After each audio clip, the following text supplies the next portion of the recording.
Hello and welcome to Rockstar Diaries, healing out loud with heart, humor, and harmony. I'm Janine Emily. I'm Mr. Tracy Lee Smith. We are Mr. and Mrs. Smith, and we've got Joan Jett here. She's down below, our little dog.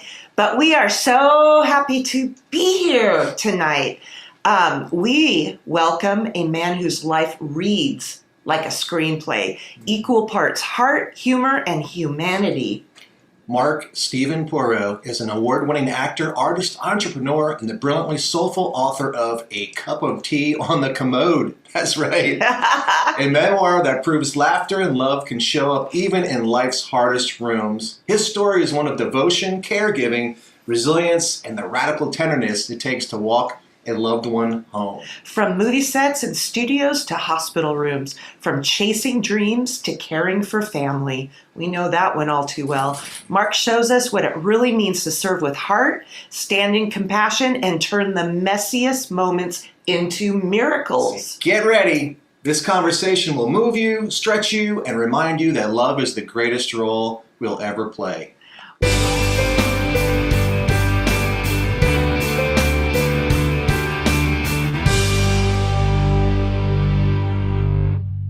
Welcome, Here he is. Mark. Woo! Thank you. I have nothing left to say. Good night. Oh, when I heard you were an actor and you love comedy, I was like, oh yeah, he has to be on this show.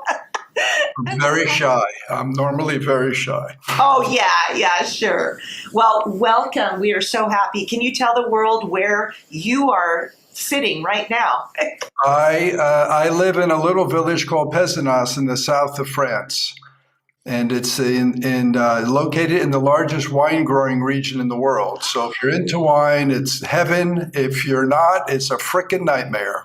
Oh, well, I am into wine. I'd love to be, and you're the only person that I know that has ever pronounced my name correctly the first time, Janine. Wow. It is spelled the French way, so thank you very, very much.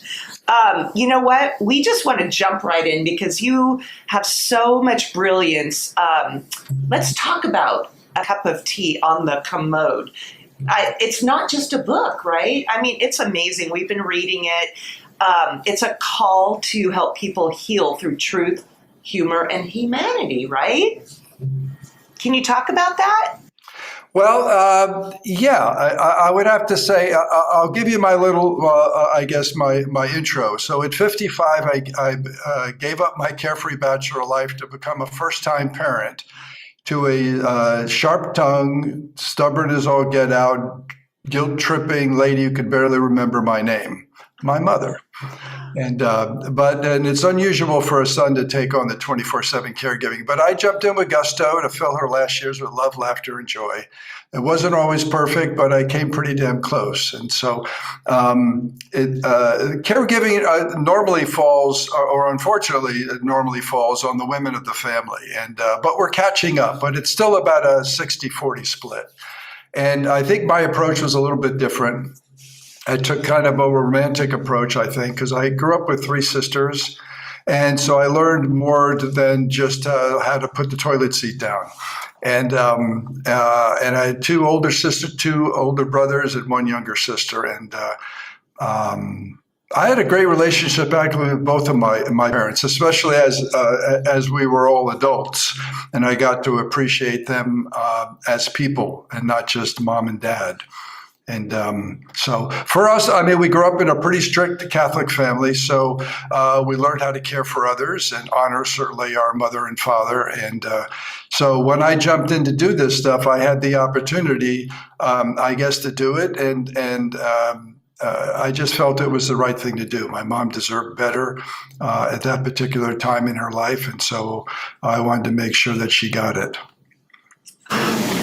Your memoir captures the raw beauty and brutal honesty of caregiving. So what surprised you most about yourself during the season of caring for your mom? Well, at that time, I was never married. I had no children. So I didn't have a thorough understanding of unconditional love. So that's one of the things I learned, because my MO before that was I would start a project, or even as a kid, I would get up, I would do sports, and then get to a certain level where I felt comfortable, and then I'd get bored and move on to something else. I started a lot of what I called 5 nonprofit companies, though none were intended to be nonprofit. But I gave it my 100, gave it my all. And then when I felt I've learned enough from it and it's not going to go any further, I took that experience to the next project and the next project. But when this incident with my mom came up and I jumped in, there was going to be no walking away. And so I was committed to that, and I asked permission of my mom, which was very important. And so I had her trust, and also the trust of my 5 siblings. And so that was very important. Here at Rockstar Diaries, we fully believe that music and humor is healing. It rewires your brain totally. And in the book, you have scenes that are laugh out loud, funny, both heartbreaking too. How did humor become a survival skill for you, not just a writing style? Well, both of my parents were pretty funny, and luckily they passed that on to their 6 kids. And so humor was always a big part of our life. Growing up, and certainly for me, it comes kind of like first nature or so. My parents, they were both pretty strict Catholics, and they didn't have a great marriage at points. So humor at least helped the kids get through some of that. But there was a lot of tension in the house at certain periods. And so, but when they got out of the house, I moved out and just turned 18, went to college, and then never really lived back at home. But they would come out and visit me when I was living in Ohio, and then when I lived in Hollywood. And even when they came out together, they seemed to be a whole different personality. And then when they came out separately to vacation, boy, they were great. They were funny and charming, and they were still pretty funny and charming at home. But I think just because of maybe some of the tension or residual effects in the house, that they didn't let their true personality shine. And for me, whether it's black humor or anything, I look for the funny. But one of my goals with my mother was to make her laugh at least once a day. And she ended up making me laugh quite a bit. She's just a funny lady. So it certainly helped, because, the caregiving job is emotionally, physically, and mentally tough. And anytime you can laugh at any particular moment, it's very helpful. Do tell, who are some of your favorite comedians? Wow. Well, if we want to go crazy and extreme, you'd have, let's say, Steve Martin when he did the arrow in the head and on the funny guy thing. Seinfeld is great. And what's funny is actually my dad and I were on Seinfeld during one of his visits to L.A. I was working on a project, and my client's boyfriend was a lighting guy on Seinfeld. And we were up all night working on this design project. So my dad was visiting, and so he and the boyfriend hung out in the living room all night and really got along. So the next day he called up and said, "Hey, we have a special VIP walk-on role. Would your dad like to do that?" Now, I was an actor. Anybody that gave you an opportunity to be on Seinfeld, especially, I think it was number 1 at the time, we would jump on it. But my dad paused and thought about it and then said, "Yeah, I like Jerry. I'd like to do that." And so I'm sitting there going, "Are you kidding me?" So we went and did it, and they asked me to join them, but I was a union actor. And so I said, "I can't do this because I want to have an opportunity for a better role." And they said, "Don't worry, our show is not like that. You won't blow your chance just because of this." So my dad and I were on an episode of Seinfeld, and how many people get that opportunity? So I thought that was pretty cool. And that was a year before he passed. So that was a very special moment. So Jerry is always up there. And Soup Nazi is a good friend of mine, who also loved a cup of tea. So if you can get the soup Nazi to like your book, it's got to be pretty good. Yeah. No soup for you. Oh man, Seinfeld. Yes, you have to tell us what episode it is so we could go look for that. It was called, I think, the Andrea Doria, and I don't remember why. But Kramer, in this episode, Kramer had a cold and he couldn't afford to go to his doctor. So I went to a veterinarian instead. I remember that one. And got the medicine and became more and more like a dog. And by the end of the show, which is where my dad and I appear, he comes running out of a store or maybe even the pharmacy, and two cops are out there, and he's like, and they're going, what? What's going on? Is there a fire at the Red Barn or something? And he's going, yeah, okay. And so Kramer turns and leads those cops past my dad and I, who were standing in front of a liquor store. And we came up with a whole scenario why we're at the liquor store looking for a special bottle of champagne. And so you see us in the background, and at the end, you see Kramer frozen on the screen, and we're still in the background. So Oh, nice. Seinfeld immortalized me and my dad. So that was very cool. That is great. And they treated him like like royalty. They were so loving. My dad was 81 at the time, and they were just very super. I've been on a lot of shows, and sometimes, especially the stars are not very fun and don't want to engage with the lesser actors. But these guys all hung out, and they were great. So you've played many actor roles, but none as demanding as the role of caregiver. What did that chapter teach you about presence, patience, and what truly matters? Ooh. Well, it's interesting. So I had a design career, I guess kind of continues, and my acting career. And those things kind of all came together because in design, you have to have empathy for your client, whether you're designing a machine or a brochure or a website. You have to take the end user in mind. Make sure that whatever you're designing is going to work with them.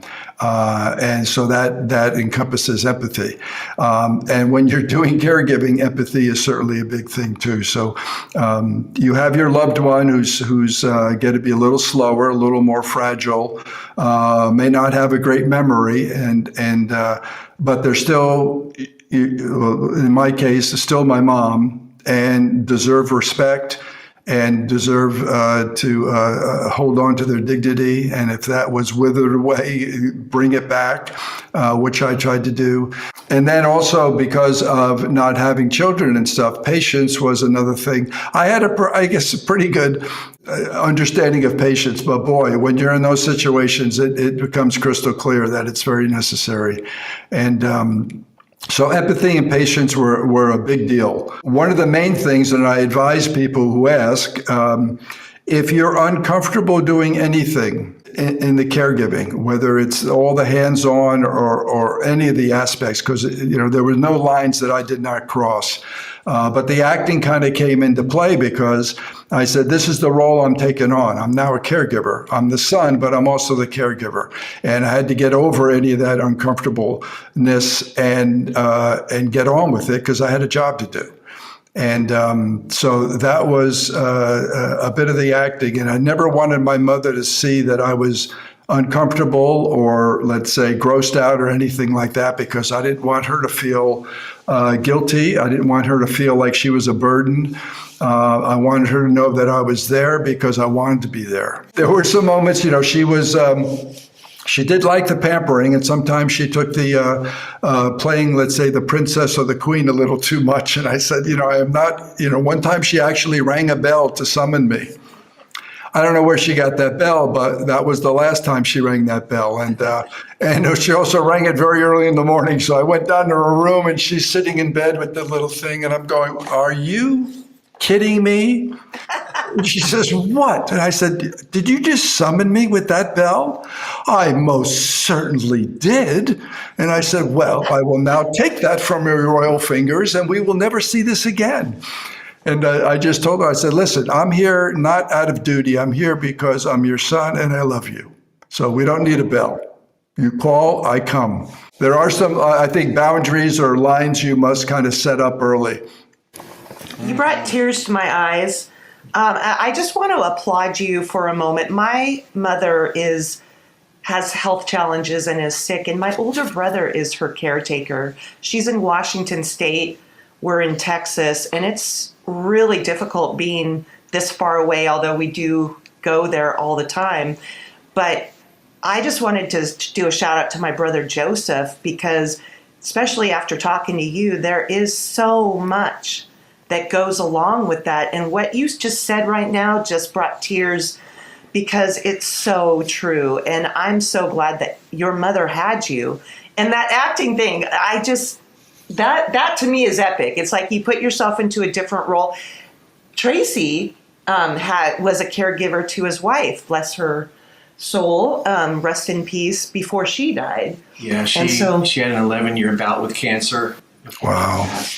And we had to not only just take care of her, we had to become the advocate for her too, because she wasn't able to know at the time what medicine she was taking, things like that. So we really had to step up, and she would have gone sooner if someone wasn't really there. Oh, sure. Yeah, absolutely. Yeah. And I applaud you I know your shoes, what you went through, and it's amazing. Yeah. I love that you made it into a book, and you told your story here. It's just awesome. So he mentioned advocate, and I'd love for you to talk about advocacy, because that is almost like our middle name, is being an advocate on so many different levels. How did it feel coming into a situation like that and being an advocate for your mother? Well, I don't think I was let's say the total advocate for her at the time, because my brother, who lived nearby, and before I moved in there, a lot of this was on his shoulders. So he handled all the family finances and took care of mom's medications.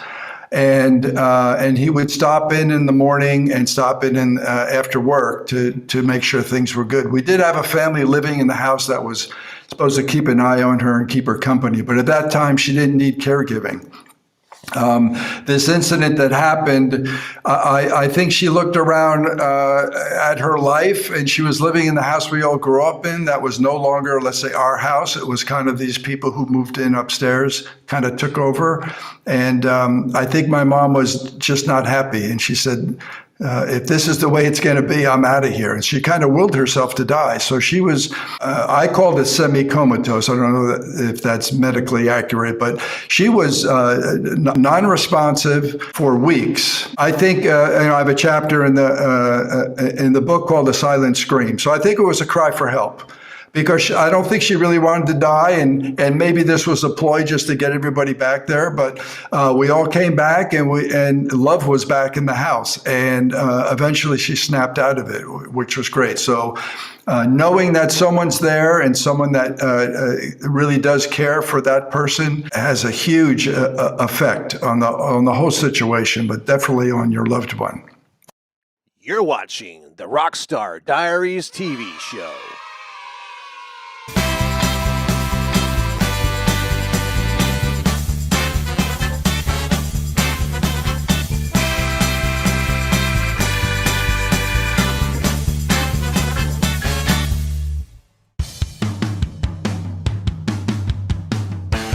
Whether you're looking to buy, sell, or invest, my team and I are happy to help. We work across all price points and specialize in helping clients relocate from anywhere in the country. Give me a call, 214-708-2450.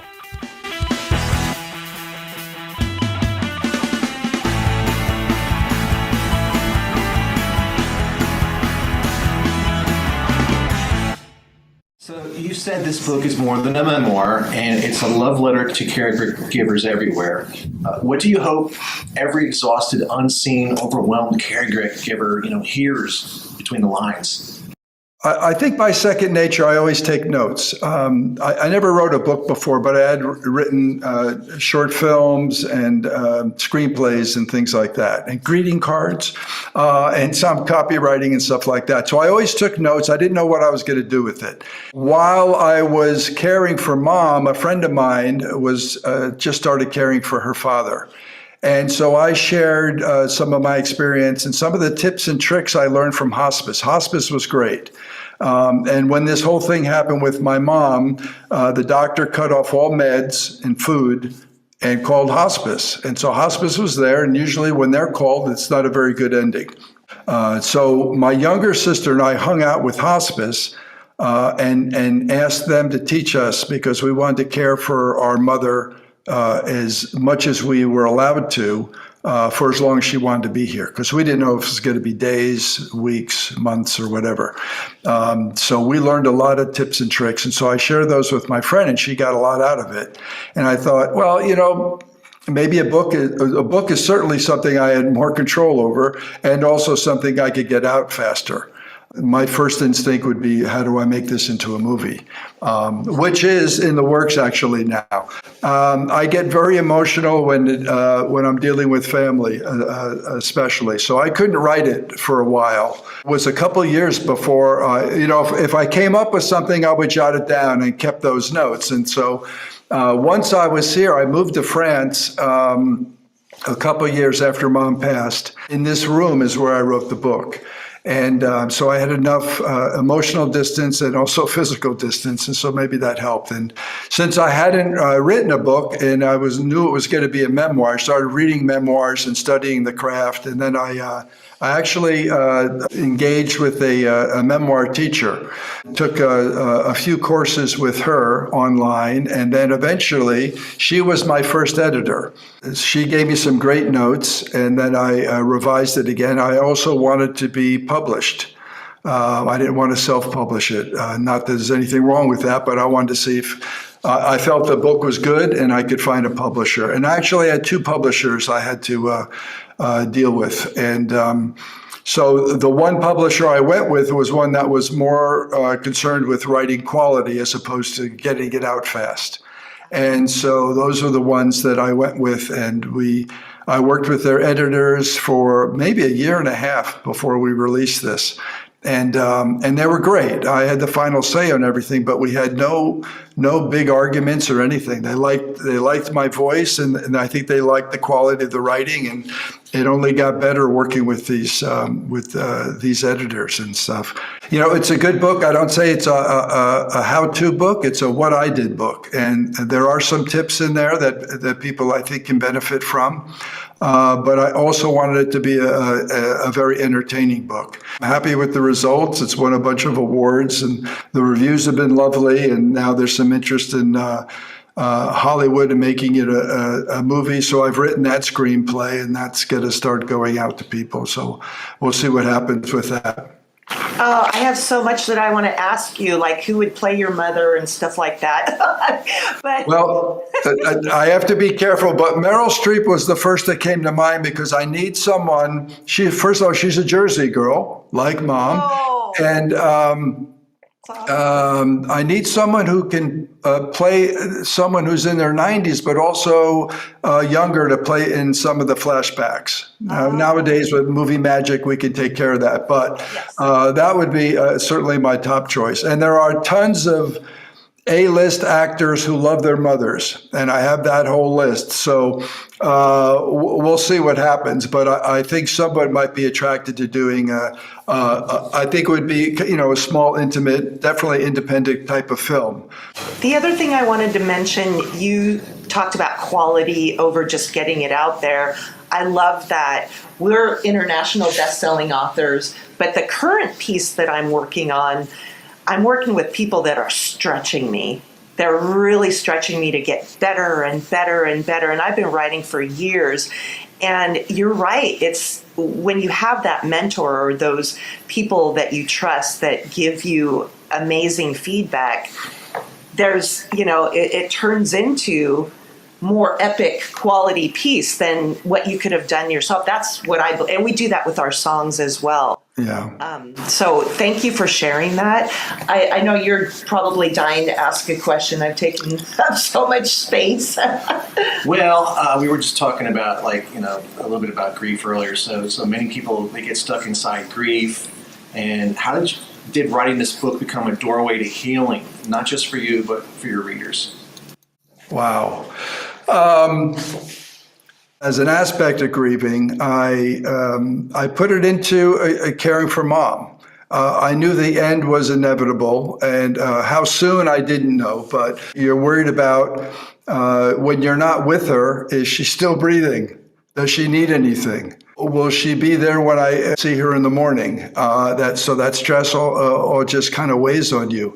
But there were a couple things I did, I think, that helped me get through the grief or the grieving at the time. Our adventures that I cover in the book was 3.5 years.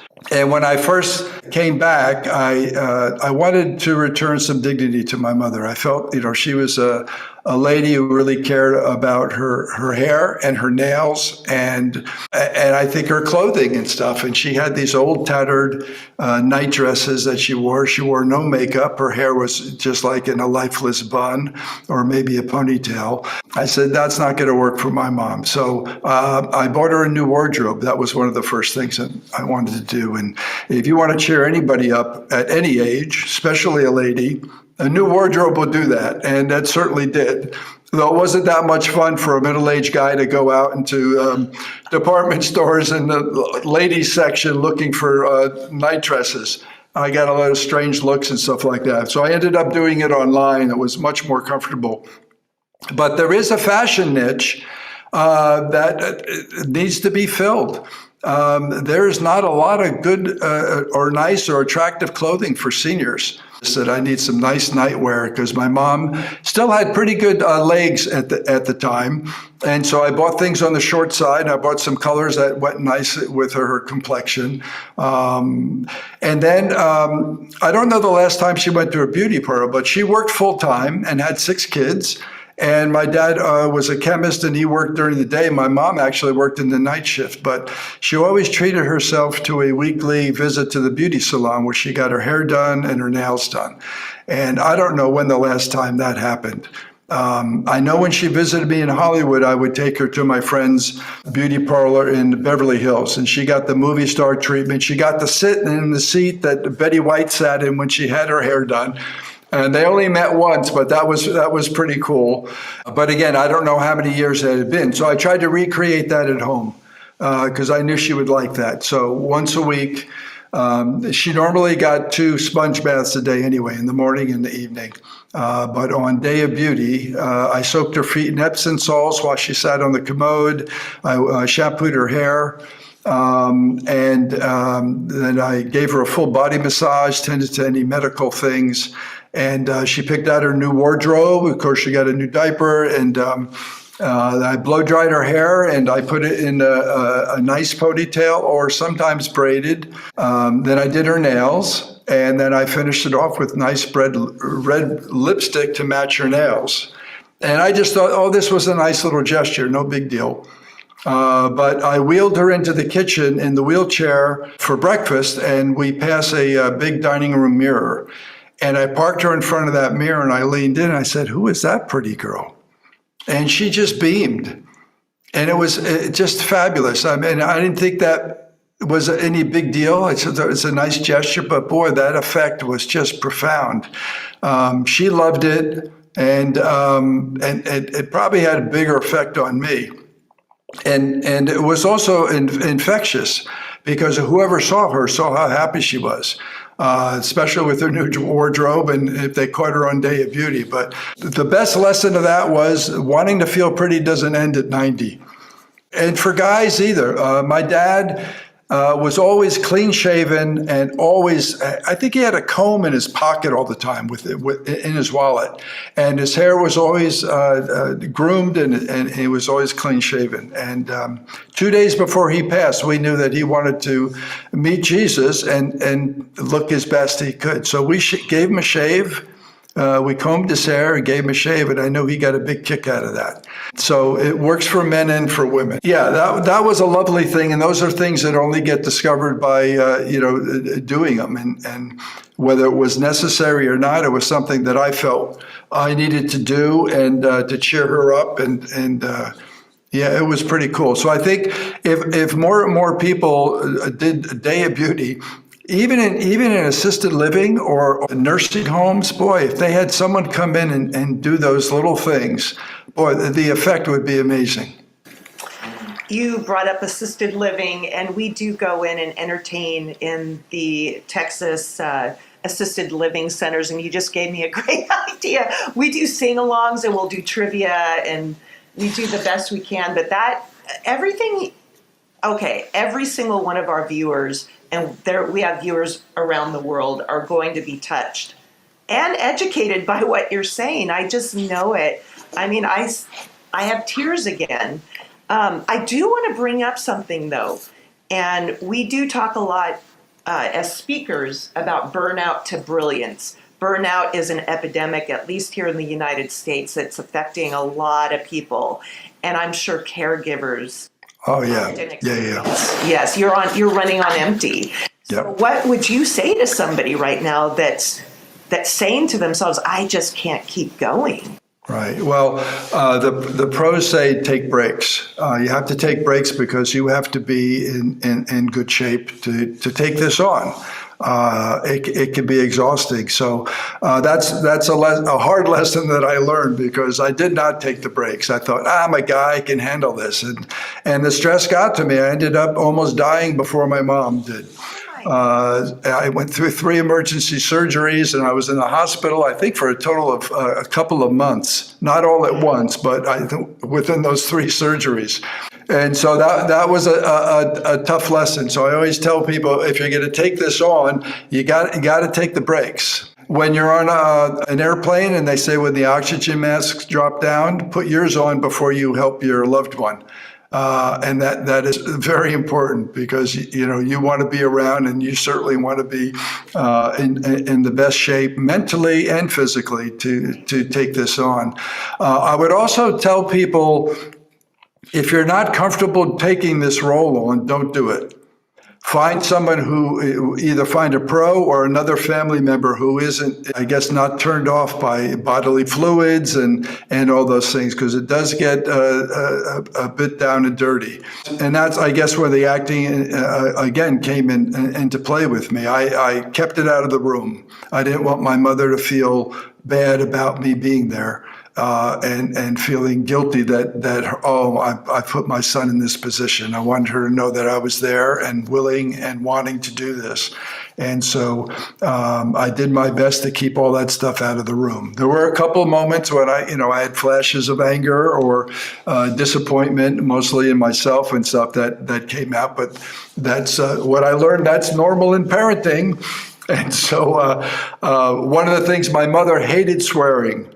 And neither of my parents swore. My mother said things like, I'm fed up, or nincompoop, or when she was really mad, that makes me want to spit. I mean, that was furious for her.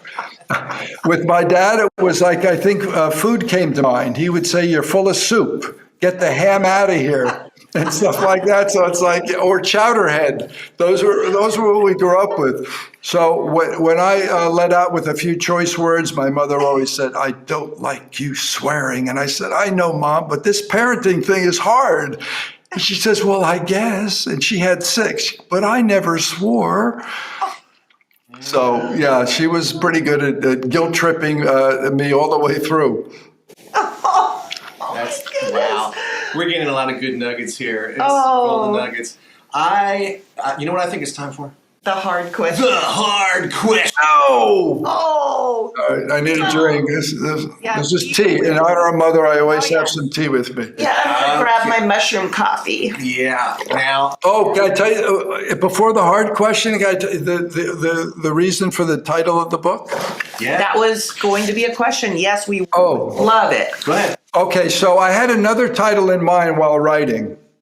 Putting out all the actions and the normal routines we did. Life on the Commode was a big deal for her. And sometimes Mother Nature took a little longer than was comfortable for either one of us.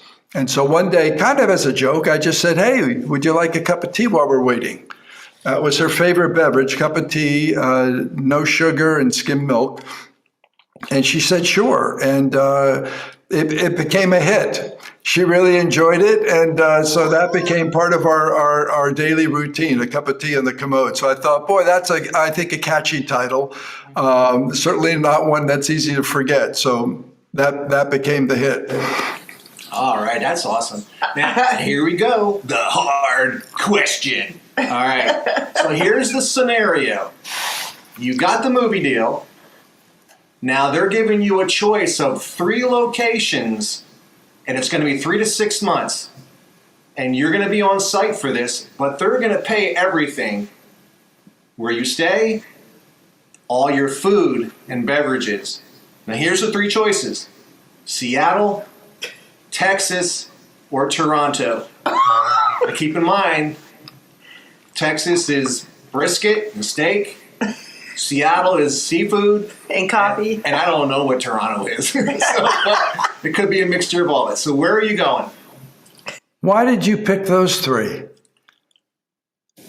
Well, I'm from Seattle. We're in Texas now. Yeah, we got to. Toronto is usually where they do movies nowadays. Yeah, a lot of movies. Yep. Yeah, but I would say, you know what they're doing though? Netflix apparently is building like a $5 billion studio in New Jersey.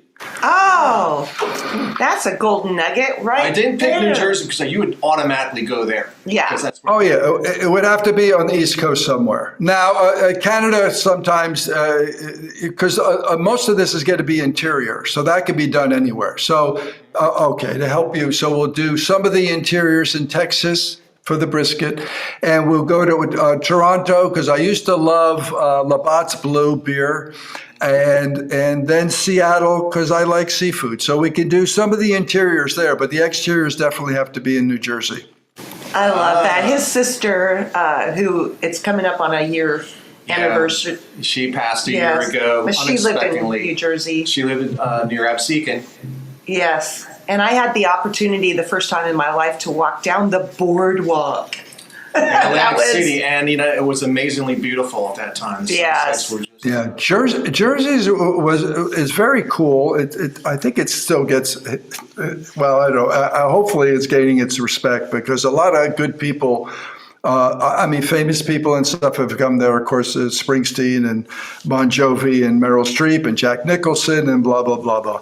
But it's like a mini California. In California, you could go skiing and surfing in the same day. You could kind of do that in Jersey, too.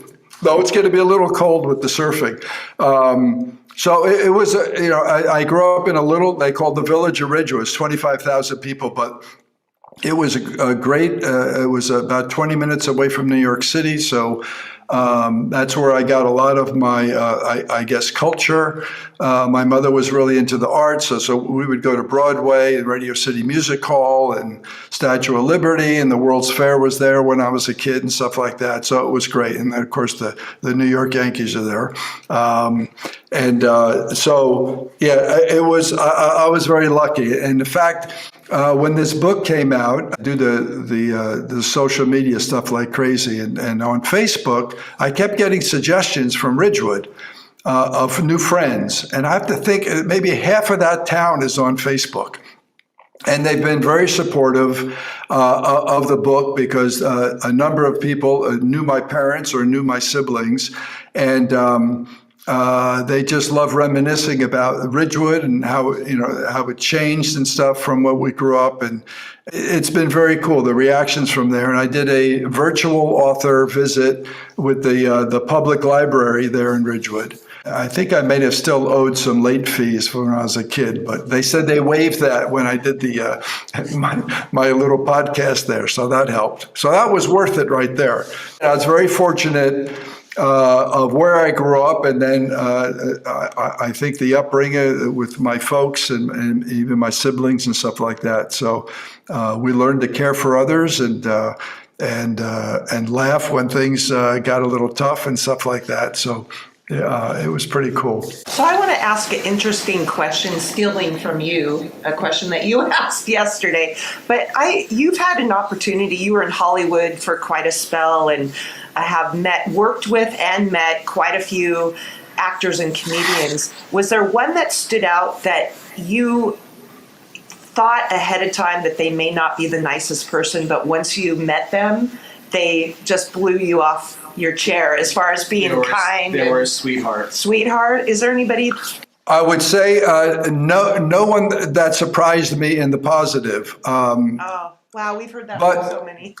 Well, no, I mean, there's, again, you may catch somebody on a bad day. I never did, let's say, a long movie with a major star. I did work 3 days with Tom Hanks in Castaway. And everything you hear about Tom Hanks is true. He's delightful. He's just a super guy. But what was interesting with that, so I got hired. It's funny that I live in France, so there's these strange connections in the world. And I tell people usually, like, when you make I think a good decision, the universe seems to support it. And so it certainly helped in my adventures with Mom and the book, and somehow me ending up in France, which is still baffles me. But I replaced the navigator in Castaway. And so I had to look somewhat like him. It ended up being a guy that I knew that I replaced. And so after I passed the first a round of auditions, a producer took me outside and said, listen, Mark, you're going to be on what we call a gimbal because you're going to be in the crash sequence. So you're going to be on a roller coaster for 3 days. Can you handle that? And I said, I dated a French girl for 7 months. I can handle anything. Yeah. And I got him laughing, and I knew I got the part. So I called her after, because I still get some very nice residual checks from Castaway. And this was 26 years ago. Wow. It'll be 27 in January. That's when we shot that. And it was just fabulous. And now that girl has also moved to France. So she lives in France. We've been in touch a little bit when she came back here. So that was very funny. But my mom's grandmother was French or married to a Frenchman. So I don't know if she was married here or married him and then moved to the States. But they named my mom Genevieve. And I always called her Genevieve just for fun and not thinking, oh, sometime I'm going to be in France or something like that. And so so I think my French ancestors had something to do with me being here. And it's been delightful. People say, when do you go on vacation? I said, I've been on vacation every day I've been here. Oh, I love that. Wow. Wow. We just had a great time being with you today, and I'm sure our listeners are just blown away. Blown away. Yeah, so we talked about, the people that have surprised you, and before really getting to know you, I knew that you were going to be fascinated, but I didn't know that you would be such an eloquent speaker and with comedy, and you're so succinct, I guess is the word, and which is a great thing to say because we have a lot of authors that we've interviewed and that are out there, aspiring authors that want to talk about their books, but they don't have the skill set that you have. And I know acting probably attributes a lot to that. Did you train? I mean, is this just a natural thing for you? How smooth and cool? And Well, thank you so much. The wine has something to do with it. No, I haven't opened a bottle yet. You know what? Yes, certainly the acting, the years of theater training and stuff certainly help. But I grew up again in a pretty outgoing family and stuff like that. So we were performing certainly in the ballet as kids. I only did it for a few years, but my other siblings did it for most of their lives. And my brother, he and I were the only ones in the ballet studio in our town, and he and his wife have been running their ballroom dance studio for probably over 30-something years. So he kept dancing. And another sister who was a dance major in college, and another sister who went off to start her own dance studio.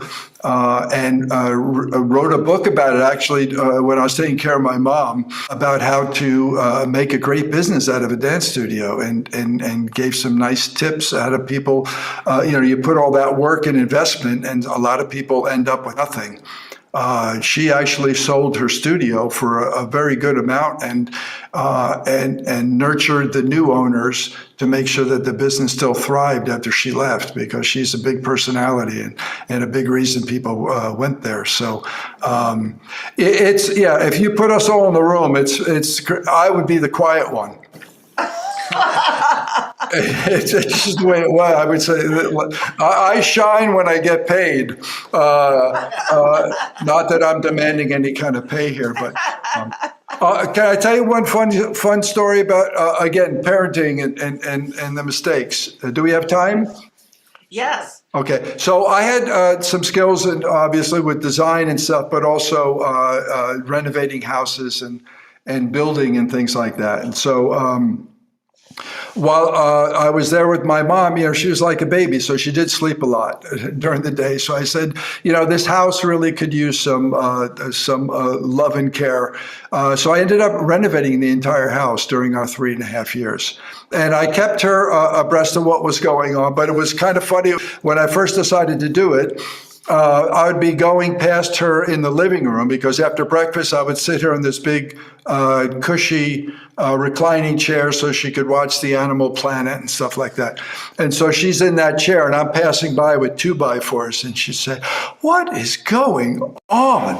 And I said, "I'm making your house beautiful again." She goes, "Well, who is paying for all that?" I said, "You are, so cheer up. You may have to go back to work." And she did that almost every day for about a week. Same conversation because she was losing it a little bit. And so one of the days, I finished the basement. And the last thing to do was the carpet. So I put carpet samples on her breakfast tray.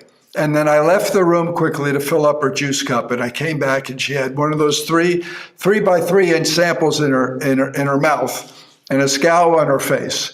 And I go, "What are you doing?" She goes, "This is not a cookie." And I said, "No, Mom, it's a carpet sample. Which one tastes better?" And she chose well. But the last thing I did is I renovated the upstairs bathroom, which was originally split in two for a boys' side and a girls' side because we had 3 of each. And so I decided to take that middle wall down. And it was about 100 square foot bathroom. So I wanted to put a big tub and a shower in there. And so when I finished that room, I asked my mom if she'd like to christen it with a bubble bath. And she said, sure. So I carried her upstairs and I put her in the bubble bath and I took a picture of her. She's, again, just beaming from ear to ear. And the bubbles were strategically placed. And I thought, oh, this is great. She's having the best time. And then she passes out. Uh-oh. And I'm thinking, oh, great. I try to do a nice thing and I kill my mom. But at least she smelled good. So I took her out of the tub thinking, okay, she had a wicked sense of humor. So I thought maybe she's just pretending. And I'm tapping her on the cheek and nothing. She's gone.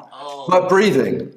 But I'm panicking. So I take her downstairs. I dry her off, take her downstairs, put her to bed, and I call up a nurse. And she said she fainted because you left her in the hot water too long. So her blood pressure went down. So I stayed with her until she woke up, and about 30 minutes later, she woke up and she remembered the bathroom, but not the passing out. So it was a win-win for Mark. But win-win for Mark. That would have been a tough thing to explain to my siblings. Oh, yeah. Oh, my goodness. Well, we are out of time, and we want to hear any parting words from you. But before you do, I want to read this quote from you because I believe it's just absolutely beautiful. Healing doesn't always look beautiful. Sometimes it looks like laughter in the middle of heartbreak, and that's where humanity shines brightest. Yes. I wrote that? Yeah. Where is that? I don't know. It was in our research of you. Wow. I'll take credit. I have no idea, but that's beautiful. But any parting words, right? Do you have any other questions or?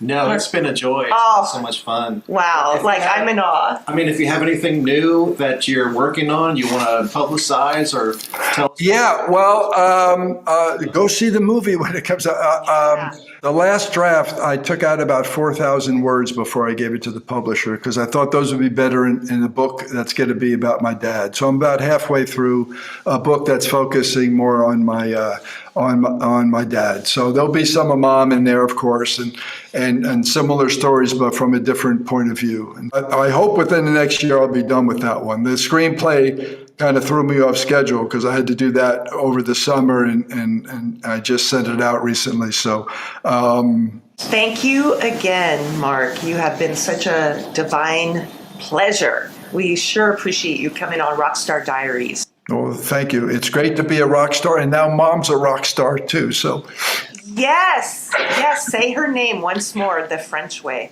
Geneviève Mary, well, Porro was Brennan. She was an Irish girl. So she's smiling, I know. Oh, I love that. All right, we're signing off. Rockstar Diaries, healing out loud.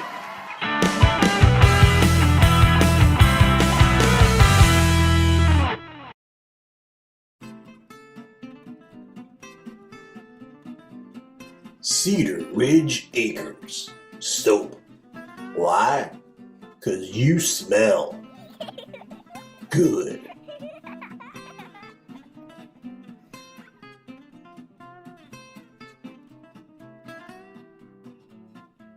Hi, everyone. You know, I didn't become an international best-selling author, award-winning songwriter, global speaker and coach, and now a TV show host by scrolling all day. Nope, none of that came by accident. It came from intention, from choosing growth on purpose every single day. Even just 10 minutes a day adds up to over 60 hours a year of leveling up your mindset, your habits, and your life. If you are ready to stop watching others live their dream and start building your own, I'm willing to share one of the most powerful tools that I use, created by the #1 high-performance coach in the world, Brendon Burchard. It's called Growth Day. This isn't about perfection. It's about progress. And your next level is just one intentional decision away. Bring the joy, everyone.